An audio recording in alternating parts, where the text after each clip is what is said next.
देखो 11th class की physics में हमें बेसिक मैथ्स के कुछ चीजें पता होनी चाहिए। भाई 8 9 10th जब आप पढ़ते हो तो कुछ चीजें तो मैथ्स की पढ़ रखी होती है, बेसिक ज्योमेट्री, कुछ चीजें पता होती है, बेसिक ट्रिग्नोमेट्री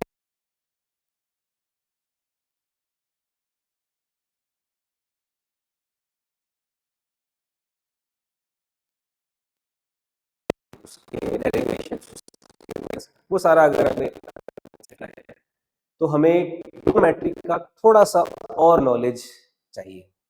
कुछ चीजें जो आप 10th क्लास तक कुछ चीजें हमें ट्रिग्नोमेट्री की यहाँ पर भी चाहिए होती है।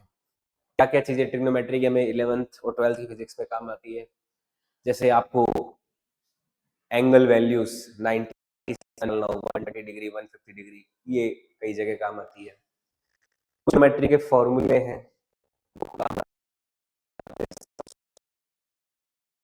cos थीटा बाई 2 के फॉर्मूले, ये कुछ स्पेशल ट्रिग्नोमेट्री के पॉइंट्स हैं जो हमें फिजिक्स के क्वेश्चंस लगाते समय, उसके डेरिवेशंस को देखते समय हमें चाहिए होते हैं।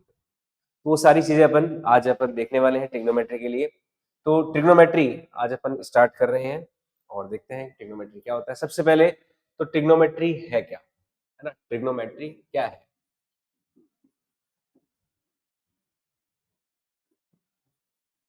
ट्रिग्नोमेट्री है क्या, ट्रिग्नोमेट्री अगर मैं वर्ड की बात, तो ये ट्रिग्नोमेट्री वर्ड जो है किससे मिलके बना हुआ है, ट्राइगोन प्लस मेट्री से मिलके बना हुआ है।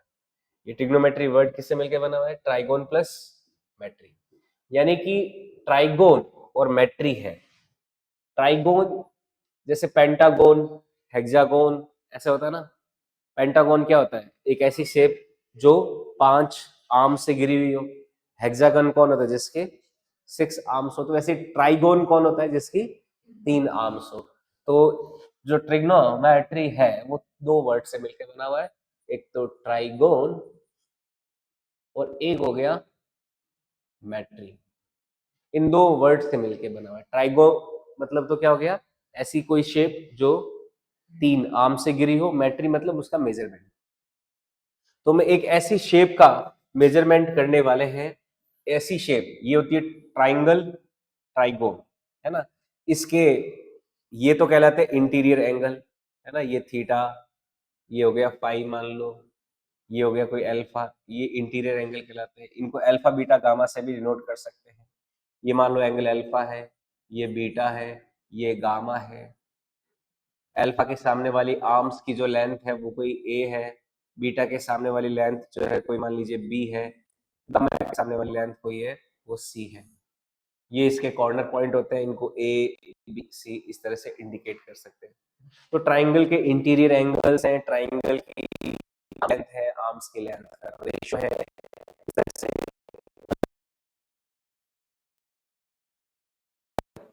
वो हमारे सबसे काम का होता है ना।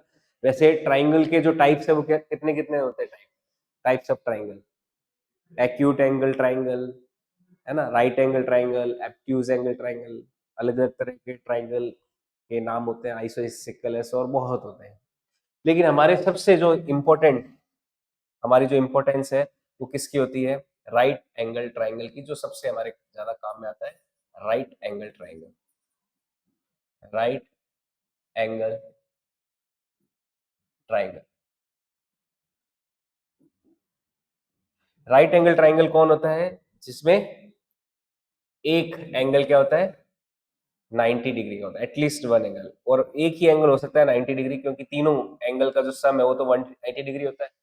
तो ऐसा ट्राइंगल जिसका एक एंगल क्या हो 90 डिग्री हो वो क्या कहलाता है, राइट एंगल ट्राइंगल कहलाता है। समझ में आई बात। ये राइट एंगल ट्राइंगल। इस राइट एंगल ट्राइंगल में भी क्या प्रॉपर्टी होती है, ये ये अगर एंगल में थीटा लूं तो इसके थीटा के सामने वाला ये तो क्या हो जाता है अपना परपेंडिकुलर हो जाता है, और ये क्या हो जाता है बेस, और ये क्या हो जाता है हाइपोटेन्यूज। ठीक है, ये हो जाता है बेस, इसको बोलते हैं परपेंडिकुलर, ये कहलाता है परपेंडिकुलर, ये बेस और ये हाइपोटेन्यूज।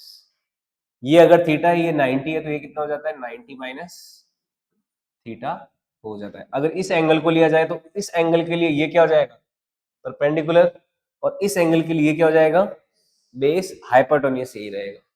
समझ आई बात? तो ये एक राइट एंगल होता है, ये राइट एंगल की प्रॉपर्टीज होती है, जिसमें एक एंगल क्या होता है हमारा 90 डिग्री का होता है, बाकी दूसरे थीटा और 90 माइनस थीटा हो जाते हैं। ठीक है। अच्छा, ये जो एंगल वर्ड है ना, ये एंगल वर्ड, इसे भी हमें थोड़ा समझना होगा कि वाकई में एंगल क्या है, क्योंकि फिजिक्स में एंगल है, तो यहाँ पे लेते हैं।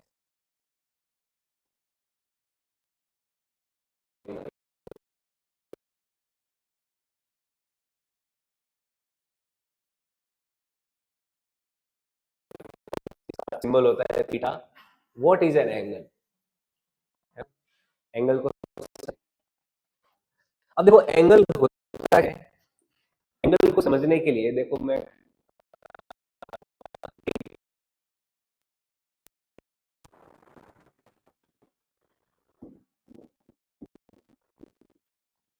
अगर हमें एंगल को समझना है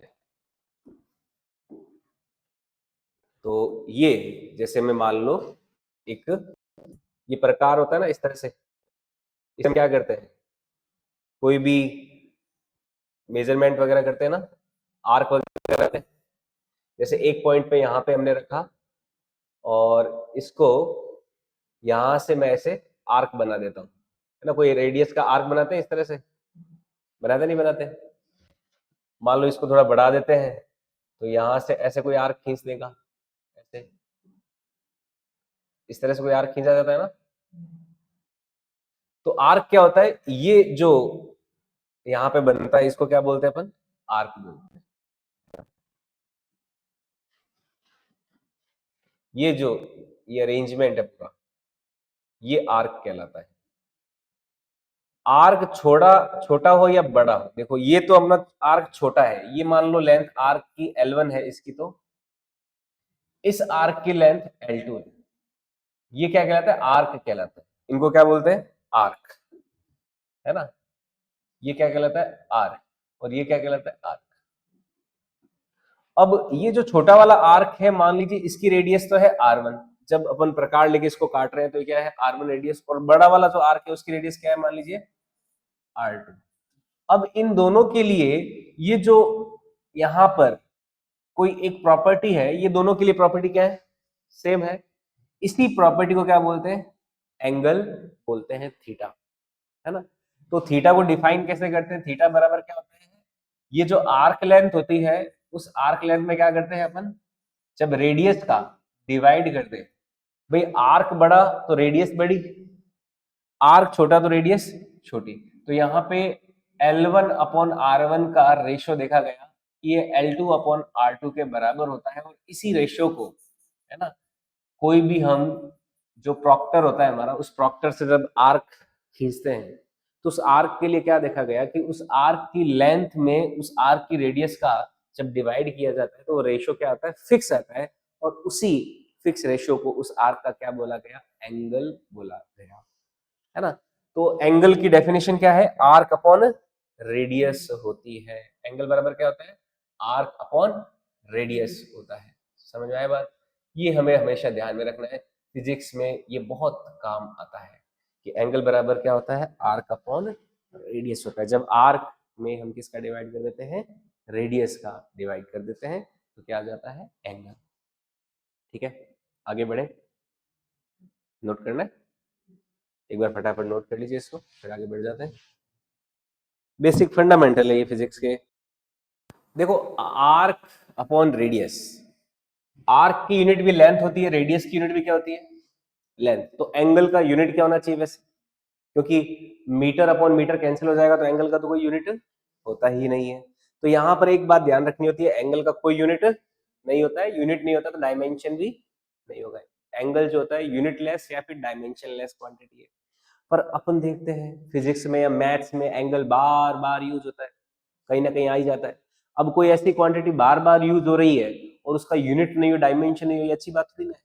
तो इसलिए क्या किया साइंटिस्ट लोगों ने, इसको यूनिट प्रोवाइड किया, जिसको अपन बोलते हैं सप्लीमेंट्री यूनिट, है ना। तो एंगल को किस में मेजर करते हैं, डिग्री में या फिर रेडियन में मेजर करते हैं। तो यहाँ पे कुछ पॉइंट्स हैं। पहला पॉइंट तो ये हो गया कि एंगल का खुद का कोई यूनिट नहीं होता है ना, एंगल इज यूनिटलेस। जो एंगल है वो यूनिटलेस होता है, डायमेंशनलेस होता है। एंगल इज यूनिटलेस, कोई यूनिट नहीं, और dimensionless.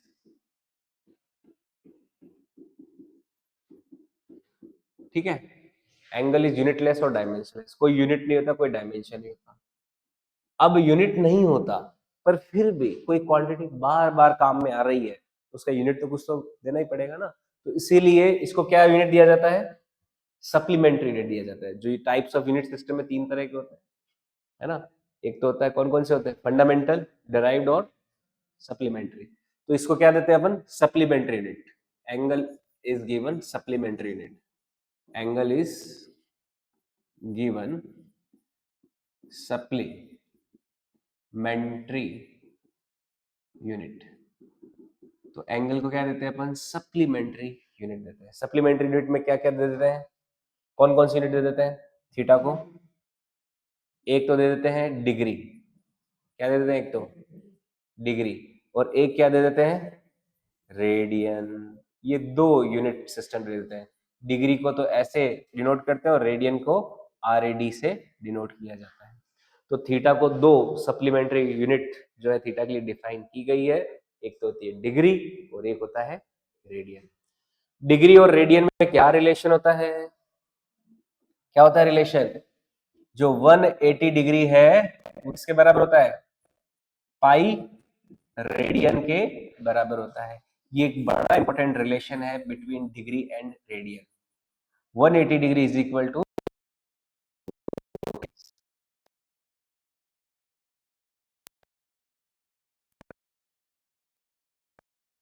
180 degree is equal to pi radian. Pi क्या बोला है, पाई आ गया, पाई है।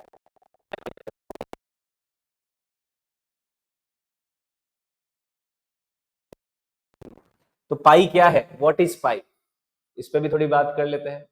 क्या होता है पाई, व्हाट इज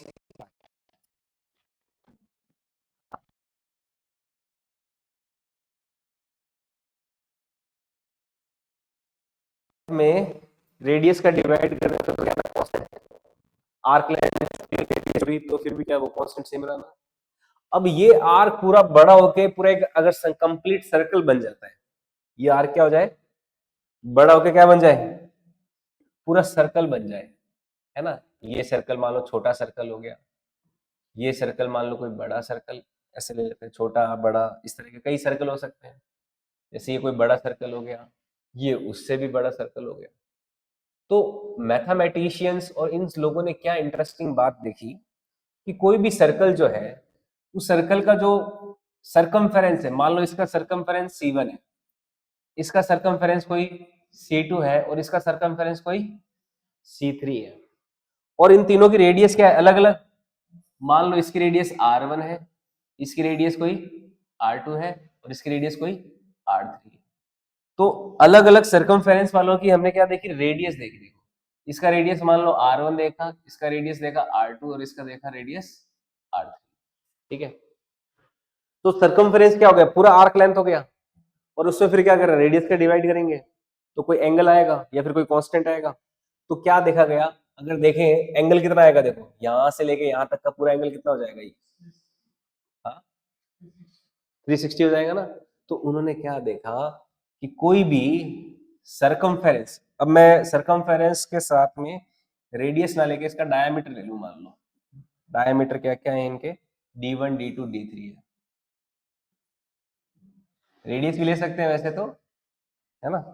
जैसे यहां से यहां तक का ये जो पूरा एंगल है ये कितना हो जाता है, 360 डिग्री हो जाता है। और इसकी रेडियस मान लो R1 है, इसकी रेडियस मान लो R2 है, इसकी रेडियस मान लो R3 है।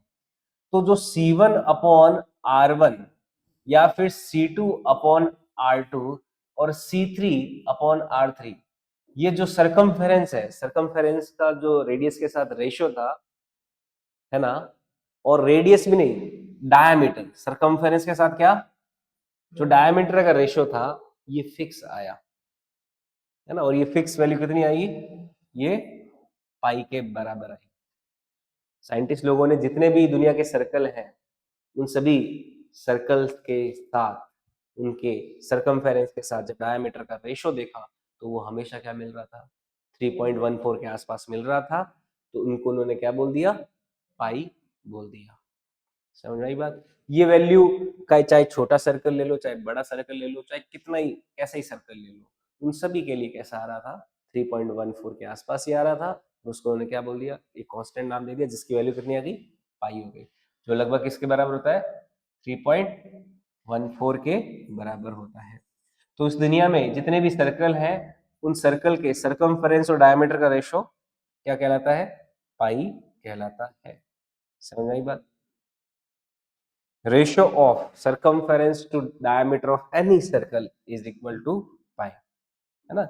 ये इंपॉर्टेंट पॉइंट हो जाता है यहाँ पे, ratio of any circumference to diameter of any circle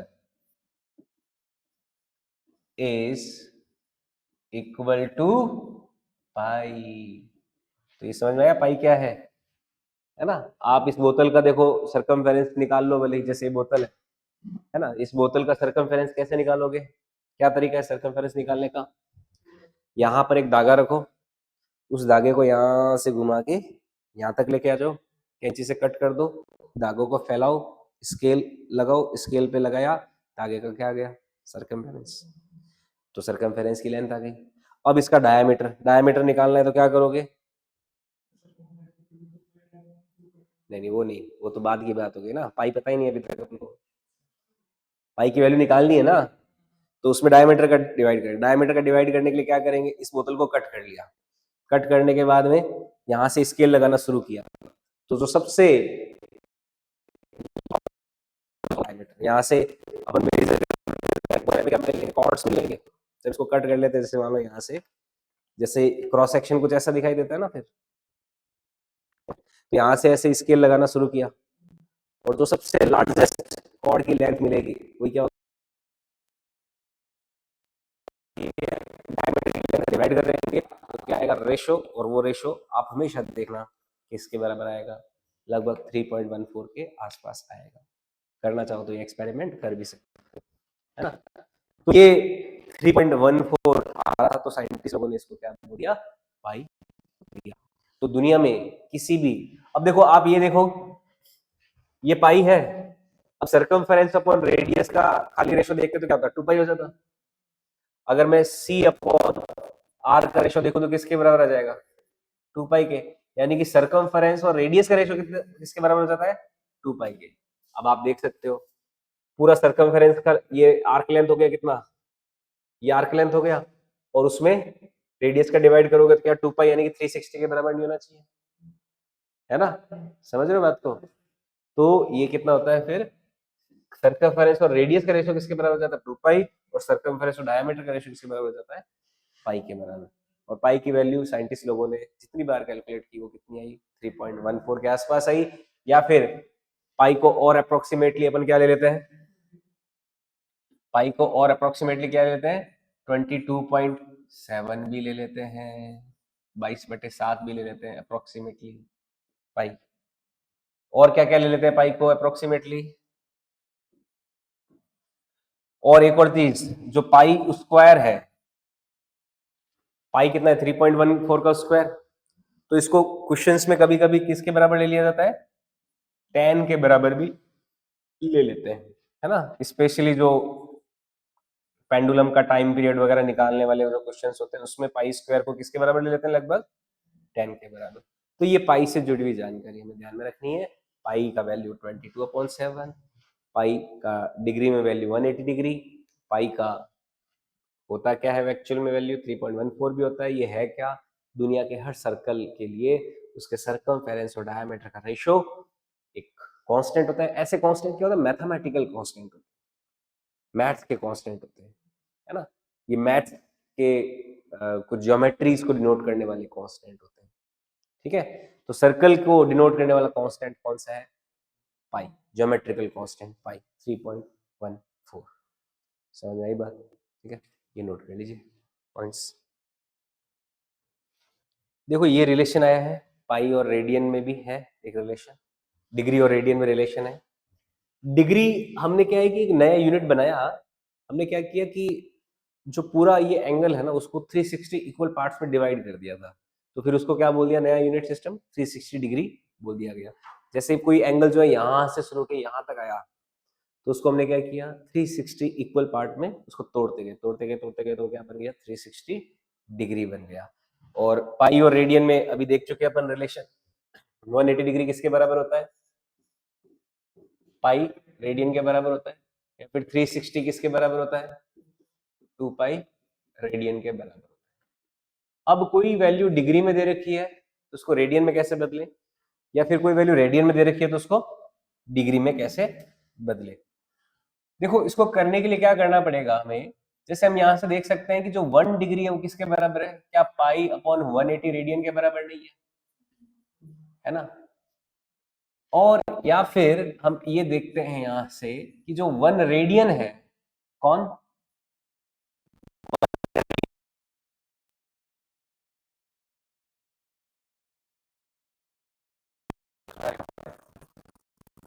अगर मैं 1 डिग्री की बात करूं तो 180 का इधर न्यूमेरिकली डिवाइड करना पड़ेगा ना, तो 1 डिग्री तो किसके बराबर है?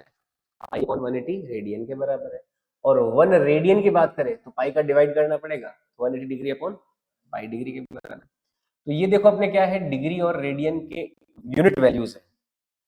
इन यूनिट वैल्यूज का यूज करके हम डिग्री को रेडियन में और रेडियन को डिग्री में कन्वर्ट कर सकते हैं। जैसे अगर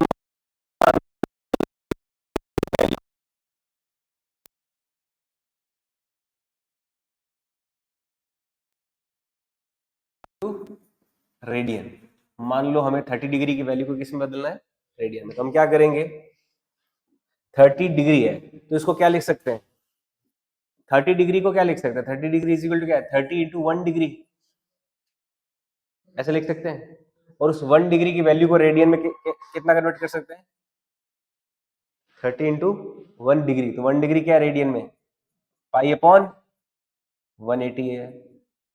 तो ये रेडियन में कन्वर्ट हो चुका है ना, तो कितना आ जाएगा इसका आंसर? पाई बाय 6 रेडियन आ जाएगा। समझ में आई बात? तो अगर आपको डिग्री को रेडियन में बदलना है तो क्या करोगे, पाई अपॉन 180 का मल्टीप्लाई किया जाता है। और ऐसे ही अगर रेडियन को डिग्री में बदलना हो तो, जैसे एग्जांपल के तौर पे convert 2 pi by 3 radian into degree.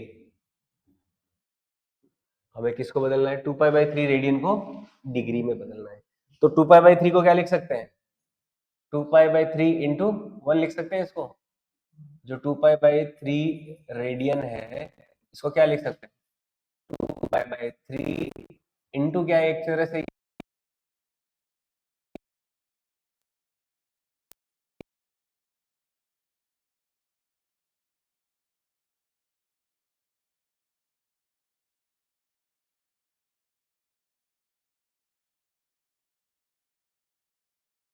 देगा 60 इंटू यानी कि 120 degree.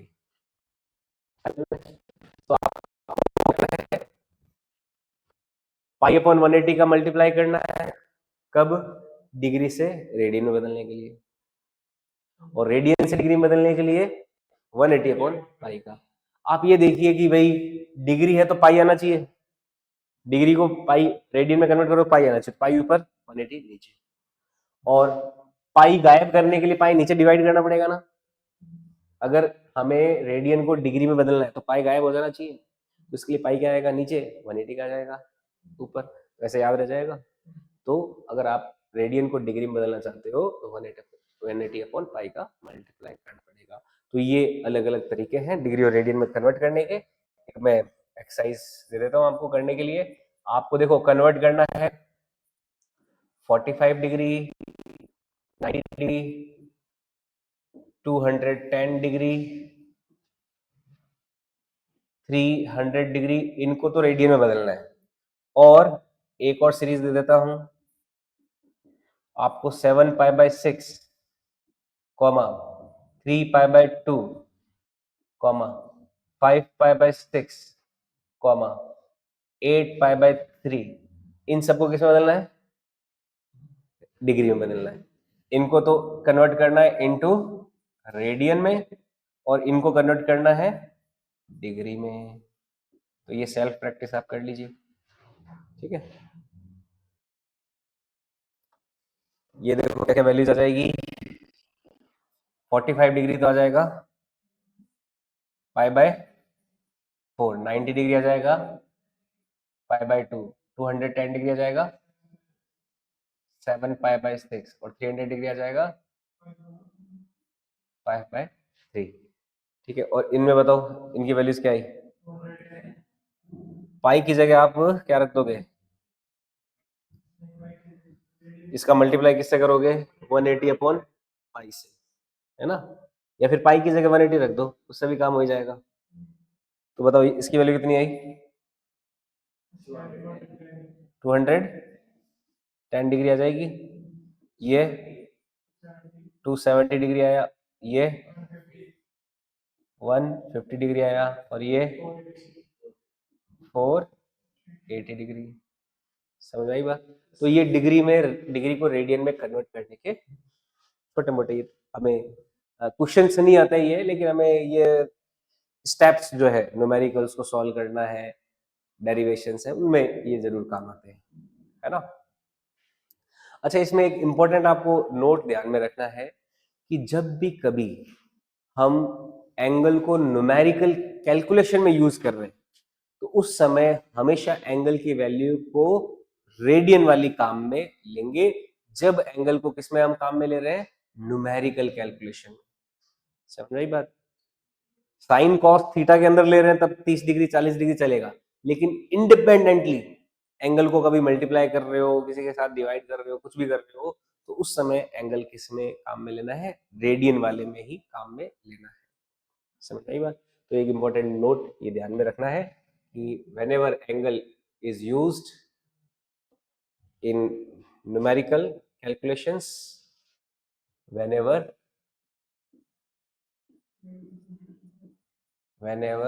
angle is used in numerical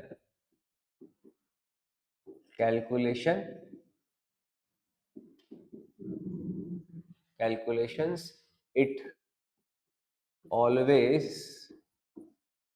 used in radian, ठीक है। तो इसको हमेशा किस में मेजर करते हैं? रेडियन में। तो whenever angle is used in numeric calculations, it always used in radian। तो ये एक इंपॉर्टेंट नोट हमें ध्यान में रखना है एंगल के बारे में। समझ आई बात? ठीक है। अगर एंगल को मल्टीप्लिकेशन, डिवाइड और किसी भी तरह से यूज किया जा रहा है, तो उसको किस में यूज करोगे? रेडियन वाले। जैसे π/2, 90 डिग्री अगर कैलकुलेशन में यूज कर रहे हो, मल्टीप्लाई डिवाइड में यूज कर रहे हो, तो क्या यूज करोगे आप?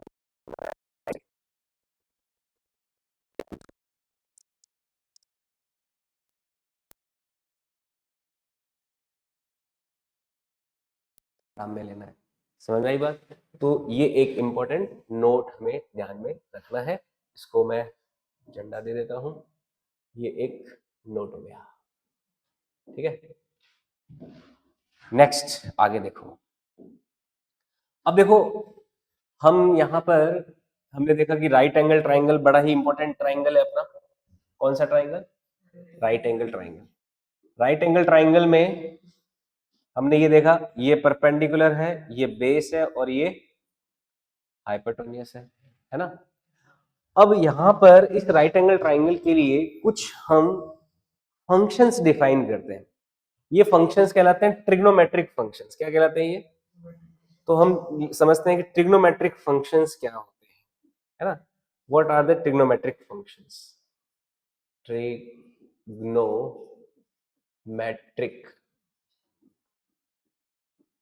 फंक्शंस, या फिर इनको रेशो भी बोलते हैं। क्या बोलते हैं? रेशो। ट्रिग्नोमेट्रिक फंक्शंस और रेशो, इनको रेशो के नाम से भी जानते हैं क्योंकि ये क्या होता है, साइड जो लेंथ होती है उनका एक्चुअल में क्या है, रेशो ही है, तो इसलिए इनको क्या बोलते हैं, ट्रिग्नोमेट्रिक रेशो भी बोल दिया जाता है। समझ आई बात? तो ट्रिग्नोमेट्रिक फंक्शंस और रेशो, फंक्शंस और रेशो में कौन कौन से रेशो रहते हैं इंपॉर्टेंट? सबसे पहला कौन सा? Sine theta. मान लीजिए ये थीटा है, तो साइन थीटा क्या होता है, थीटा के सामने वाला परपेंडिकुलर अपॉन क्या करेंगे, हाइपोटेन्यूज।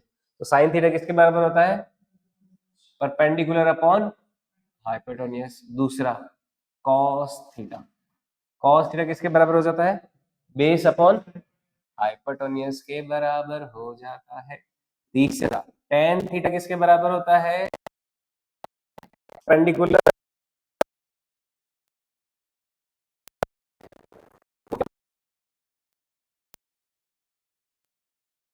बेस हो जाता है। तीन रेशियो है, तीन होते हैं, सबका उल्टा होता है तो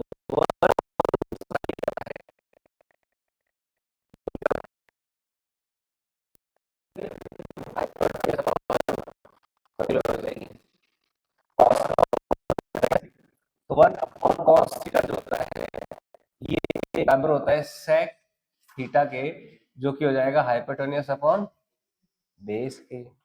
फिर टेन का उल्टा कौन होता है, वन अपॉन टेन थीटा, ये होता है कॉट थीटा। कॉट थीटा क्या हो जाएगा, बेस अपॉन परपेंडिकुलर।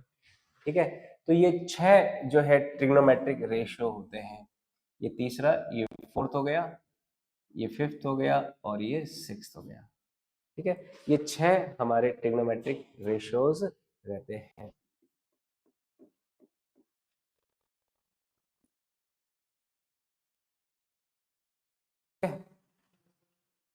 छह ट्रिग्नोमेट्रिक रेशियो है, sine theta, cos theta, tan theta, cosec sec cot, sine cos tan, cosec sec cot, है ना, इस तरह से याद रखते हैं ना।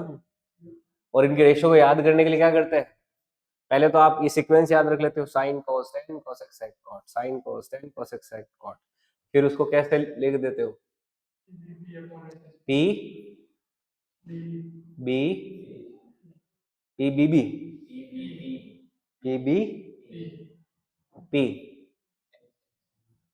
H H B, P B P upon H H B.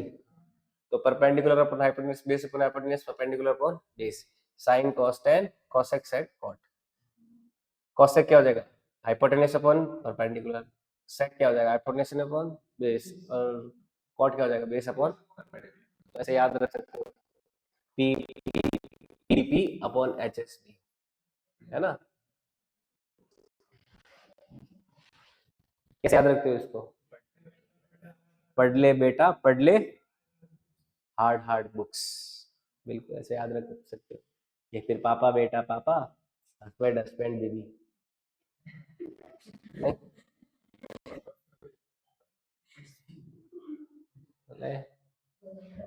पढ़ ले बेटा पढ़ ले, हार्ड हार्ड बुक्स, ये भी ठीक है। पर ये इतना यूज कर लेते हैं तो फिर याद रहने लग जाता है ना, इतना यूज करते ही हैं अपन। तो ये ट्रिग्नोमेट्रिक रेशियो हमें ध्यान में रखना, ये बेसिक्स है, फंडामेंटल है ना, फिजिक्स का या फिर मैथमेटिक्स का, जो हमें फिजिक्स में काम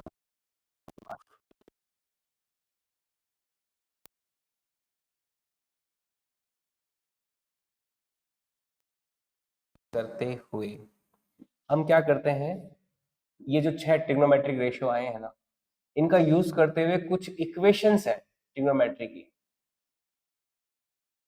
ट्रिग्नोमेट्रिक इक्वेशंस। ठीक है, तो उनको लेते हैं, ये नोट कर लिया। तो नेक्स्ट लेते हैं ट्रिग्नोमेट्रिक इक्वेशंस।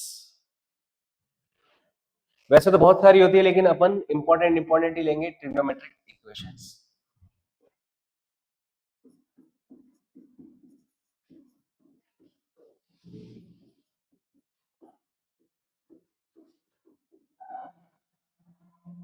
देखो ट्रिग्नोमेट्रिक इक्वेशन से पहले अपन जो ट्रिग्नोमेट्रिक फंक्शंस हैं उनका एक वैल्यू टेबल भी हमें पता होना चाहिए कि भाई साइन 30 का वैल्यू, साइन 60 का वैल्यू, कॉस 60 का, ये सब पता होना चाहिए। तो ट्रिग्नोमेट्रिक फंक्शंस के कुछ इंपॉर्टेंट वैल्यूज लेते हैं, important angle values, important angle values of trigonometric functions. कुछ इंपॉर्टेंट एंगल वैल्यू ले लेते हैं ट्रिग्नोमेट्रिक फंक्शंस की। ये देखो इंपॉर्टेंट एंगल वैल्यूज क्या क्या है। जैसे सबसे पहले तो इंपॉर्टेंट एंगल वैल्यूज कौन सी हो गए, साइन, वो 30 डिग्री, वो सब ले लेते हैं, उनकी टेबल बना लेते हैं, है ना। उनकी देखो टेबल क्या आएगी, सबसे पहले लेते हैं अपन, जैसे एक तरफ तो मैं टेबल में ले लेता हूँ साइन कॉस 10, है ना। अपन टेबल बना लेते हैं,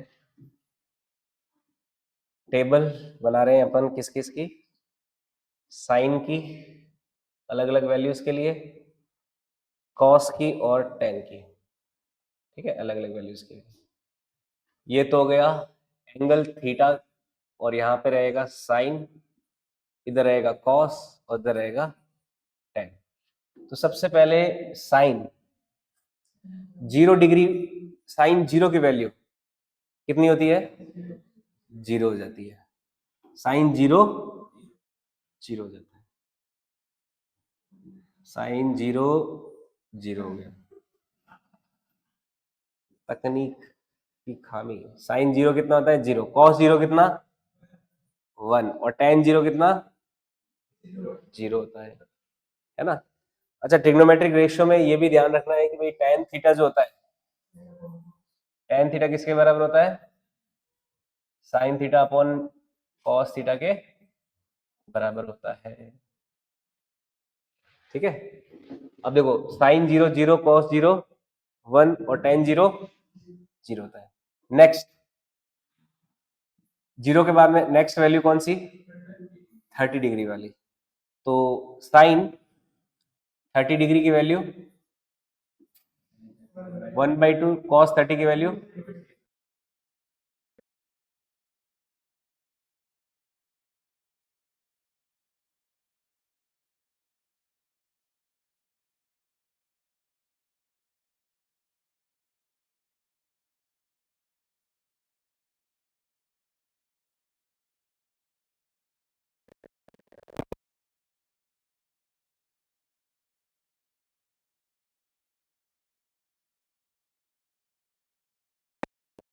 वैल्यू √3/2, कॉस की वैल्यू 10 √3। ये हो गया 60 वाले वैल्यूज। 60 के बाद में 90, कॉस साइन 90 की वैल्यू 1, 90 की वैल्यू ये जो थी नॉट कैटेगरी में हम ले जाते हैं, ठीक है।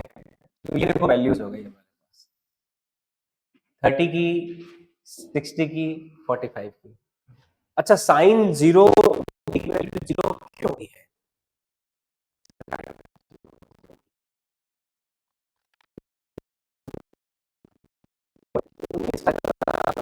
Zero upon 4। देखो साइन 0 होता है ना, थोड़ा लॉजिकली समझो, साइन 0, ये एंगल देखो 0 डिग्री होगा ना, तो देखो क्या होगा, क्या परपेंडिकुलर 0 नहीं हो जाएगा, परपेंडिकुलर 0 यानी कि साइन 0 क्या हो जाता है 0 होता है। और साइन 90 देखो कितने होता है 1, तो उस केस में देखो ये एंगल 90 डिग्री करने के लिए इधर आऊंगा मैं, तो क्या हो जाएगा, बेस 0 हो जाएगा और परपेंडिकुलर और हाइपोटेन्यूज क्या हो जाएंगे बराबर, उनका रेशियो क्या दे देगा 1 दे देगा। समझ आई बात। भाई साइन 0 के केस में तो क्या हो गया, परपेंडिकुलर 0, तो साइन 0 भी क्या हो गया। लेकिन साइन 90 के केस में बेस 0 यानी कि परपेंडिकुलर हाइपोटेन्यूज बराबर, तो परपेंडिकुलर हाइपोटेन्यूज का रेशियो क्या हो जाता है 1। समझ में आया बात। तो ये इसका कारण है ना। वरना वो ट्रिक क्या होती है याद करने के लिए, क्या करते हैं ट्रिक में, वो 0 1 2 3 4 कर लेते हैं, 0 1 2 3 4, फिर क्या करते हैं, पूरे में 4 का डिवाइड कर दो और सबका अंडर रूट कर दो। इससे आ जाएगी 0, 30, 45, 60, 90 की वैल्यू साइन के लिए। फिर कॉस के लिए ये सीक्वेंस उल्टी हो जाती है, tan के लिए इन दोनों का रेशियो हो जाता है। तो ये ट्रिक होती है इस टेबल को याद करने की, है ना, इंस्टाग्राम ट्रिक बोल सकते हो इसको। नहीं, लेकिन लॉजिकल समझ में आया, साइन 0 0 के और साइन 90 1 के। ऐसे ही cos 0 भी समझ में आ जाएगा, tan 0 भी समझ में आ जाएगा। तो ये थोड़ा सा लॉजिकली भी अपन को ध्यान में रहना चाहिए। इसके अलावा देखो एक और वैल्यू होती है, एक स्पेशल एंगल होता है 37 डिग्री। कितना? 37 डिग्री। 37 डिग्री पे ये एंगल कितना हो जाता है? 53 डिग्री। और ये कितना रहता है? 93 रहता है। ये उस समय 37 के सामने तो लिख देता हूं मैं 3, ये 3 रखते हैं, ये 4 रखते हैं, तो ये कितना आ जाता है? 5। ये एक स्पेशल ट्राइंगल है। इस ट्राइंगल की खासियत ये है कि इसके आर्म्स का जो रेशियो है वो किस में रहता है? 3, 4, 5 के रेशियो में रहता है, जब ये एंगल 37 डिग्री और ये एंगल 53 डिग्री हो। तो यहाँ पे दो दो जो टेबल में दो एंगल वैल्यूज है वो और ऐड कर देंगे। कौन कौन सी? 37 एंड 53 डिग्री। तो 37 डिग्री साइन 37 की वैल्यू देखो क्या हो जाएगी? Perpendicular upon hypotenuse. तो साइन 37 कितना हो जाएगा? 3/5 हो जाएगा ना, साइन 37। साइन 37 3/5। कॉस 37 कितना हो जाएगा? 4/5 हो जाएगा। और टेन 37 कितना हो जाएगा? 3/4 हो जाएगा। समझ में आया बात? तो 37 के लिए हमें ये वैल्यूज ध्यान में रखनी है। 37 के साथ साथ 53 डिग्री का देखें, तो साइन 53 डिग्री, 53 के सामने वाला ये परपेंडिकुलर हो गया, तो कितना हो जाएगा? 4/5 हो जाएगा। कॉस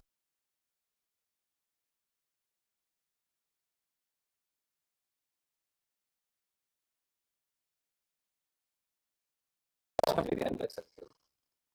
ये हमारा एक टेबल है जिस टेबल के सहायता से अलग एंगल वैल्यूज है अलग अलग केसेस में वो समझ आई बात? ठीक है। तो 37 और 53 भी दो जो और हैं वैल्यूज एंगल के लिए, वो हमें ध्यान में रखनी है।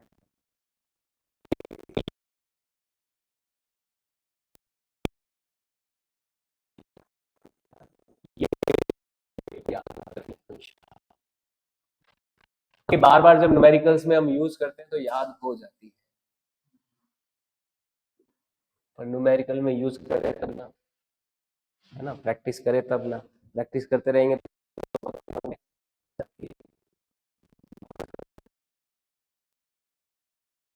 से 90, 0, 30, 45, 60, 90 और 37 एंड 53 डिग्री।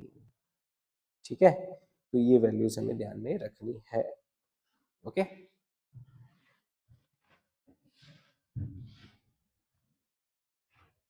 अब देखो कभी कभी क्या होता है, मेरे दिल में ख्याल आता है, क्या आता है ख्याल, कि एंगल क्या 90 से ज्यादा भी हो सकता है।